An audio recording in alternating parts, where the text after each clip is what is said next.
কখনো ভেবেছেন ড্যান্ড্রাফ বা খুশকি আসলে কি?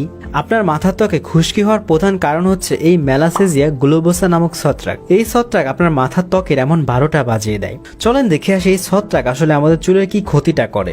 সাধারণত এই ছত্রাক সবার ত্বকেই থাকে। এটা আপনার ত্বকে থাকা সেবাম নামক তৈলাক্ত পদার্থ খেতে থাকে। কারো মাথার ত্বকে ছত্রাক বা ফাঙ্গাস অনেক বেশি পরিমাণে থাকতে পারে। সাধারণত আমাদের ত্বকে থাকা সিবেসাস গ্ল্যান্ড থেকে সেবাম তৈরি হয়, যা আমাদের ত্বক ও চুলকে ভালো রাখে। এই মেলাসেজিয়া গ্লোবোসা নামক ছত্রাক এই সেবামকে গ্রহণ করে এবং তা মেটাবোলাইজ করে অলিক অ্যাসিড তৈরি করে। এই অ্যাসিড আপনার ত্বকে খুশকি বা ড্যান্ড্রাফের মতো তৈরি করে। ত্বকের কোষ সাধারণত 2 থেকে 4 সপ্তাহে নষ্ট হয়ে যায় এবং সেখানে নতুন কোষ তৈরি হয়। কিন্তু কিছু মানুষের এই অলিক অ্যাসিডের কারণে 7 দিনে এই কোষ এরকম ড্যান্ড্রাফ বা খুশকির মতো তৈরি হয়ে যায়। ফলে সেখানে খুজলি হতে থাকে এবং এরকম অনেক ছত্রাকের ইনফেকশনে আপনার এরকম বাজে অবস্থা হয়ে যায়। কিচ্ছু করতে হবে না, টেনশনের কিচ্ছু নাই, জাস্ট আমাকে 15টা দিন দেন। এই 15 দিনের মধ্যে যদি আমি আপনার সমাধান করে না দিতে পারি, পুরো টাকা রিটার্ন করে দিব। জাস্ট 2টা জিনিস, একটা হচ্ছে ক্লিনজার যেটা শ্যাম্পুর মতো কাজ করবে, আর একটা হচ্ছে কি তাদের খাবার যেটা হচ্ছে টনিক। এটা কি করবেন, ক্লিনজার দিয়ে জাস্ট হচ্ছে মাথাটা ধুবেন, ধোয়ার পরে এটা টনিকটা লাগাবেন। কিভাবে লাগাবেন, জাস্ট জেলের মতো করে বা ক্রিমের মতো করে লাগিয়ে দিবেন। এটা খাবার হিসেবে কাজ করবে, আস্তে করে চুলের সাথে মিশে যাবে। কোনো টেনশন নাই, আমি নিজে ইউজ করি, আমি ব্যবহার করতেছি, আপনারা ব্যবহার করে রিভিউ দিবেন। খারাপ হলে পুরো টাকা রিটার্ন করে দিবেন। আমার যা ইচ্ছা তা বলে গালাগালি করে ভরাই দিয়েন।